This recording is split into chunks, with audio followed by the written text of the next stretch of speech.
Commissioner secretary industry Shri Vikramjit Singh ji, chair PHD chamber of commerce and industry Jammu chapter Shri Rahul Sahay ji, Shri DP Goyal ji, Shri Gaurav Gogia ji, कार्यक्रम में उपस्थित सभी इंटरप्रेन्योर्स, इनोवेटर्स, इंडस्ट्री के सभी प्रतिनिधि, इंटेलेक्चुअल प्रॉपर्टी राइट से जुड़े सभी स्टेक होल्डर्स, देवियों, सज्जनों और मित्रों, मुझे प्रसन्नता है कि वर्तमान आर्थिक जगत के महत्वपूर्ण विषय इंटेलेक्चुअल प्रॉपर्टी राइट्स आईपीआर पर 2 दिवसीय कॉन्क्लेव आईपी यात्रा का आयोजन आप सबने मिलकर किया है। मुझे विशेष रूप से इस बात की भी प्रसन्नता है कि आप सबने मिलकर इस आयोजन में एक technical session IP registration process को समर्पित किया है। मुझे उम्मीद है कि इस सेशन द्वारा एमएसएमईज, इन्वेंटर्स, इनोवेटर्स को सही तरीके से गाइड किया जा सकेगा, जिससे वह बौद्धिक संपदा को अपने विकास के महत्वपूर्ण इंस्ट्रूमेंट के रूप में इस्तेमाल करेंगे। इस यूनियन टेरिटरी के इंटेंजिबल एसेट्स को प्रोजेक्ट और प्रमोट करने की संस्कृति हमें विकसित करनी होगी, क्योंकि अथाह बौद्धिक संपदा होने के बावजूद मुझे लगता है कि आईपीआर को ट्रेड में कंपटीशन और व्यवसाय के विस्तार के लिए उस मात्रा तक हम इस्तेमाल नहीं कर सके जितना किया जाना चाहिए था। मैं समझता हूँ कमोबेश भारत में भी पूर्व के दिनों में इसके प्रति उदासीनता थी, लेकिन पिछले 8-9 वर्षों में सोच में बदलाव पूरे देश में आया है और निश्चित रूप से इसका श्रेय भारत के आदरणीय प्रधानमंत्री श्रीमान नरेंद्र मोदी जी को जाता है कि सोच में बदलाव लाकर रिसर्च, इनोवेशन और पेटेंट पर सुनियोजित तरीके से फोकस वे में एक अभियान चलाया गया है। मैं बार बार सोचता हूं कि जहां पूरी दुनिया अपनी बौद्धिक संपदा को अपने हित में इस्तेमाल कर रही थी, वहीं हम क्यों पीछे रह गए। इस सवाल का जवाब ढूंढने के दौरान कुछ पुराने दस्तावेजों को मैंने पलटने का काम किया। एक पुरानी घटना मैं आपसे शेयर करना चाहूँगा, मुझे लगता है जिससे हम सीख सकते हैं। प्रथम विश्व युद्ध के 1-1.5 साल के पश्चात यूरोप में रिकंस्ट्रक्शन एक्टिविटीज जोरों पर थी। उस स्थिति में आप सोचिए सबसे ज़्यादा किस चीज़ की डिमांड हो सकती थी। जाहिर सी बात है ब्रिक्स की, ईंटों की। और ब्रिटिश आर्मी ने उस समय ईंटों की मैन्युफैक्चरिंग का पेटेंट रजिस्टर करवा लिया था। उस समय की पेटेंट प्रोटेक्शन की जो फाइल थी उसमें बाकायदा लिखा हुआ है कि ब्रिटिश ऑफिस में 2 सैनिकों ने उसका रजिस्ट्रेशन किया है। ब्रिटिशर्स ने भारत में भी इंडियन मर्चेंडाइज एक्ट 1889 तथा इंडियन मर्चेंडाइज मार्क्स एक्ट 1891 के जरिए ये सुनिश्चित किया था कि सभी प्रोडक्ट्स का लाभ ब्रिटिश मैन्युफैक्चरर्स को मिले। आज़ादी के बाद किन्हीं कारणों से हमारी उदासीनता लंबे समय तक देश पर हावी रही। पेटेंट के पुराने इतिहास पर आप अगर नज़र डालेंगे तो आज़ादी के बाद के दशकों में कभी वर्ष में 3 तो कभी 5-6 पेटेंट रजिस्टर होते थे, जिन्हें बेहतर इन्वेंशन कहा जा सकता था। ज़रूरत आज इस बात की है कि पूरे सामर्थ्य के साथ क्रिएटिव इंडिया, इनोवेटिव इंडिया के लक्ष्य को साकार करने के लिए आईपी ग्रोथ को हम नंबर करें। भारतवर्ष की नॉलेज इकॉनमी को दुनिया की सबसे प्रमुख इकॉनमी बनाने के संकल्प के साथ मिलकर के काम करें और बौद्धिक संपदा को उतना ही महत्व दें जितना हम टेंजिबल एसेट्स को देते हैं। थॉमस फ्रीडमैन का एक बड़ा स्टेटमेंट है, मुझे पसंद भी है। उन्होंने कभी लिखा था कि in the world of ideas to name something is to own it. मैं समझता हूं कि माननीय प्रधानमंत्री जी के मार्गदर्शन में इसकी शुरुआत हो चुकी है, जहां 2013-14 में देश का कुल पेटेंट रजिस्ट्रेशन मात्र 4,277 था, वहीं इस फाइनेंशियल ईयर में यह संख्या बढ़कर के 41,000 पेटेंट रजिस्ट्रेशन के आंकड़े को पार कर चुकी है। आज अनेक इंटरनेशनल स्टडीज़ ने इस बात को साबित किया है कि ऐसी मीडियम और स्मॉल स्केल इंडस्ट्रीज जिनके पास स्वयं का IPR है और वो विशेष कैटेगरी में ऑपरेट कर रही हैं, उनका रेवेन्यू जनरेशन सामान्य कारोबार में जुटी कंपनियों से 20 से 30% ज़्यादा है और कुछ मामलों में वह अन्य समान स्वरूप वाली कंपनियों की तुलना में 50% से भी ज़्यादा रेवेन्यू जनरेट कर रही हैं। अनेक अध्ययनों ने, स्टडीज़ ने इस बात को प्रमाणित किया है कि छोटे छोटे देश जिन्होंने IP माने बौद्धिक संपदा पर विशेष ध्यान दिया, उनकी इकॉनमी निरंतर बेहतर होती गई। चाहे वो हंगरी हो, पोलैंड हो, इस्टोनिया, ऐसे देश बौद्धिक संपदा के विकास और प्रोटेक्शन की वजह से वहाँ की इकॉनमी को बहुत फ़ायदा मिला।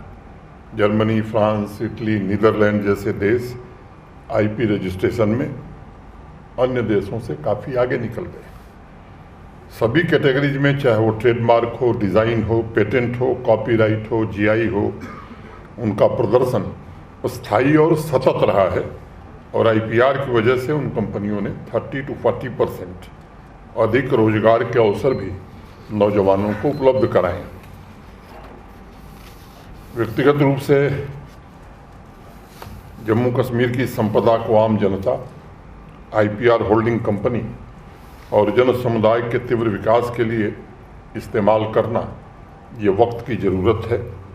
चाहे ट्रेडमार्क डिज़ाइन हो, पेटेंट, कॉपीराइट या GI, इन सभी का इकोनॉमिक ग्रोथ में इस्तेमाल हो, ये बहुत आवश्यक है। इनोवेशन तथा बौद्धिक संपदा को प्रोटेक्ट किया जाए ताकि डायरेक्ट और इनडायरेक्ट दोनों तरह के लाभ रेवेन्यू जनरेशन में सहायक हो सके।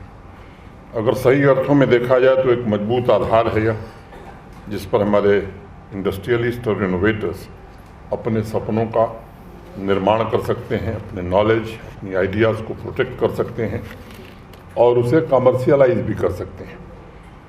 अभी कुछ दिनों पहले मैं एक अमेरिकन डिज़ाइन फर्म के CEO टॉम कैली की किताब पढ़ रहा था। उसमें उन्होंने लिखा है कि 2 दशक पहले तक सिलिकॉन वैली में इनोवेशन को लेकर इस कदर का उत्साह नहीं था, लेकिन कुछ कुछ पाथ ब्रेकिंग इनोवेशन हो रहे थे।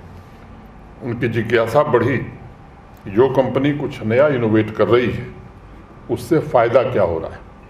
टॉम कैली ने एक रिसर्च फर्म को हायर किया और उनकी स्टडी का ये निष्कर्ष था कि 4 बड़े फ़ायदे थे।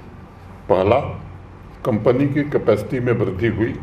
दूसरा, रिसोर्स में वृद्धि हुई। तीसरा, ग्रोथ के स्पीड में वृद्धि हुई।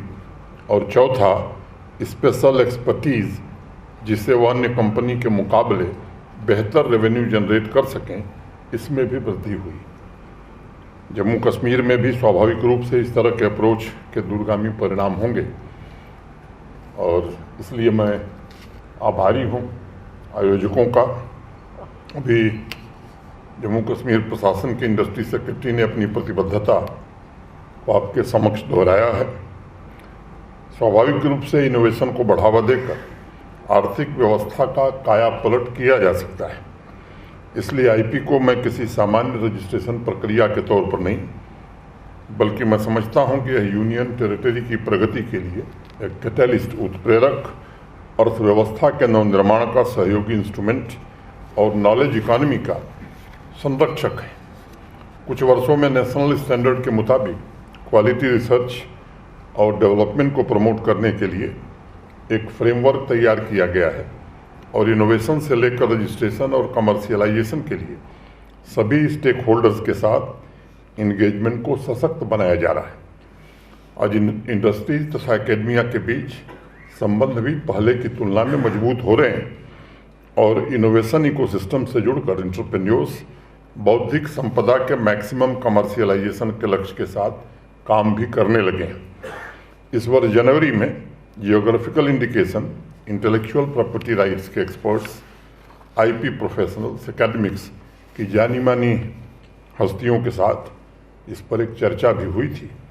आईपी प्रोटेक्शन के लिए लीगल फ्रेमवर्क भी तैयार करने की प्रक्रिया अपनाई गई है और मैं कहना चाहता हूं कि इनोवेशन को आर्थिक सामाजिक प्रगति का महत्वपूर्ण माध्यम बनाने के लिए जम्मू कश्मीर प्रशासन प्रतिबद्ध है। हैंडलूम तथा हैंडीक्राफ्ट सेक्टर में जम्मू कश्मीर के 10 तथा एग्रीकल्चर और अलाइड हार्टिकल्चर के 5 प्रोडक्ट्स को जीआई टैग अब तक प्राप्त हो चुका है। कई पाइपलाइन में है जिसके परिणाम जल्द हमें प्राप्त होंगे। आप जैसा जानते हैं, जीआई टैग को सामूहिक एक अधिकार कलेक्टिव मोनोपोली राइट के नाम से भी जाना जाता है, जो पूरी कम्युनिटी के सामाजिक आर्थिक विकास के साथ यूटी अथवा स्टेट के इकोनॉमिक ग्रोथ का भी सशक्त माध्यम है। मैं इसे साझी विरासत भी मानता हूँ, जिसका उद्देश्य अर्थव्यवस्था के साथ साथ संस्कृति को भी प्रमोट करना है। मुझे इस बात की खुशी है कि आज सभी स्टेक होल्डर्स मिलकर न सिर्फ आईपी रजिस्ट्रेशन और उनके प्रोटेक्शन के लिए प्रयास कर रहे हैं, बल्कि product strategy, communication strategy, pricing strategy और डिस्ट्रीब्यूशन स्ट्रेटजी पर भी विचार विमर्श करके एक नए रास्ते की खोज में जुटे हैं। अगर एमएसएमई में रिसर्च और डेवलपमेंट के बजट को देखा जाए तो पिछले कुछ वर्षों में हमारे देश में उल्लेखनीय वृद्धि हुई है। कोविड के दौरान तथा उसके बाद के मार्केट सर्वे की रिपोर्ट के मुताबिक रिसर्च एंड डेवलपमेंट के बजट का वार्षिक ग्रोथ रेट करीब 3.3% है। आज जिस प्रकार डिसरप्टिव टेक्नोलॉजिकल एडवांसमेंट हो रहा है, उसे ध्यान में रखते हुए यह आवश्यक हो गया है कि परिवर्तन तथा ग्लोबल कनेक्टिविटी के इस नए युग में आईपी अधिकारों को संरक्षित किया जाए और इस प्रकार के आयोजनों को और बढ़ावा दिया जाए। कुछ समय पहले आईपी राइट्स के संरक्षण पर एक्सपर्ट्स से कभी बातचीत का अवसर मिला तो मेरे ध्यान में बात आई कि किस प्रकार, उनसे मैंने चर्चा की थी, किस प्रकार स्विट्जरलैंड की परफ्यूम कंपनी बुल्गारी ने दार्जिलिंग ट्री फ्रेगरेंस के नाम से परफ्यूम निकाला था और भारत को उस पर एकाधिकार के लिए एक लंबी कानूनी लड़ाई लड़नी पड़ी थी। अपनी बौद्धिक संपदा को संरक्षित रखना ये हमारी सामूहिक जिम्मेदारी है और इसलिए आज आईपी राइट्स कार्यक्रम को मजबूत करने की आवश्यकता अधिक प्रतीत हो रही है, क्योंकि इसके माध्यम से हम अर्थव्यवस्था और आम लोगों के लिए पर्याप्त अवसर उपलब्ध करा सकते हैं। आज लगभग सभी यूनिवर्सिटीज़ इस दिशा में काम करना शुरू की हैं। इनोवेशन को प्रमोट करके बौद्धिक संपदा को संरक्षित करने तथा जम्मू कश्मीर को स्टार्टअप्स के महत्वपूर्ण केंद्र के रूप में विकसित करने का भी प्रयास प्रारंभ हुआ है। मैं आप में से कुछ जो स्टूडेंट्स बैठे हैं, अभी पिछले दिनों जम्मू यूनिवर्सिटी ने एक स्टार्टअप यात्रा शुरू की थी। आप में से कुछ लोग वहाँ थे, मैं चेहरों को देख रहा हूँ। उन्होंने भी एक 500 नए स्टार्टअप्स का लक्ष्य रखा है। इसी तरह Islamic university of science and technology ने नए इनोवेशन के रजिस्ट्रेशन के साथ साथ उनके ऑपरेशन हैंड होल्डिंग के लिए तेज़ी से काम करना शुरू किया है, जिससे जम्मू कश्मीर में मैं कह सकता हूँ कि इनोवेशन की संस्कृति विकसित हो रही है। इंडस्ट्री से सहयोग भी मिल रहा है। मुझे प्रसन्नता है कि PhD chamber of commerce and industry, office of development commissioner, MSME तथा सूक्ष्म लघु और मध्यम उद्योग मंत्रालय के सहयोग से जम्मू कश्मीर यूनियन टेरिटरी में आईपी फैसिलिटेशन सेंटर की भी स्थापना की गई है। मैं इसके लिए बधाई देता हूं, जिससे स्थानीय एंटरप्रेन्योर्स, एमएसएमईज तथा स्टार्टअप्स की हैंड होल्डिंग की जा सकेगी तथा आईपी राइट्स के रजिस्ट्रेशन में उन्हें पर्याप्त सहायता भी मिल सकेगी। मुझे विश्वास है कि इस तरह के कार्यक्रम सभी स्टेक होल्डर्स को अन्य यूनिक उत्पादों की पहचान और उनके रजिस्ट्रेशन की प्रक्रिया को नई गति जरूर प्रदान करेंगे। जीआई प्रोडक्ट्स की संख्या में भी वृद्धि होगी तथा अर्थव्यवस्था को बौद्धिक संपदा का सशक्त आधार सुनिश्चित किया जा सकेगा। मुझे उम्मीद है कि इस फैसिलिटेशन सेंटर के द्वारा एप्लीकेशंस की संख्या में भी वृद्धि होगी और जो लोग अभी तक प्रक्रिया की जटिलता को प्रियम्प्ट करके आगे बढ़ने में हिचकिचा रहे थे, उनके मन में भी इसे लेकर जो असमंजस या दुविधा थी वो स्वाभाविक रूप से दूर होगी। अमृत कालखंड विकसित भारत के लक्ष्य को साकार करने के लिए हम सभी का कर्तव्य काल भी है। हमें विकसित भारत के निर्माण की सोच के साथ आगे बढ़ना है। Industry, agriculture, allied sector, handicraft, handloom को आत्मनिर्भरता की पहचान बनाना ये आवश्यक है। आने वाला भविष्य हमारी प्रगति की स्पीड और स्केल को नई ऊंचाई दे, ऐसी मैं ईश्वर से प्रार्थना करता हूँ।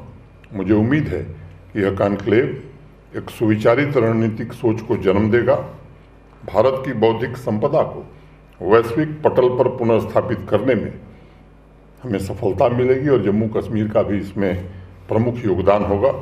मैं इस कॉन्क्लेव की सफलता की कामना करता हूं और आप सबके प्रयासों के लिए हृदयपूर्वक आप सबके प्रति कृतज्ञता ज्ञापित करता हूं। बहुत बहुत धन्यवाद। जय हिंद।